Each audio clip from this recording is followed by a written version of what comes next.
तो दोस्तों मैं आपके लिए लेकर आ गई हूँ पार्ट सेकंड। आइए दोस्तों अब जानते हैं हवाई जहाज के सफेद होने के आर्थिक कारण। नंबर 1, पेंट का खर्च। नंबर 2, समय की बर्बादी। नंबर 3, लंबे समय तक टिकाऊ।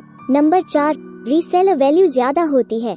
नंबर 5, ईंधन की कम खपत, जैसे कि सफेद की बजाय दूसरे रंग करवाने पर हवाई जहाज का वजन बढ़ जाता है, जिसके कारण ईंधन की खपत भी बढ़ती है, जबकि सफेद रंग करने से प्लेन के वजन पर ज्यादा असर नहीं पड़ता है, जिससे ईंधन की खपत भी कम होती है और कंपनी का खर्चा बढ़ने से बच जाता है।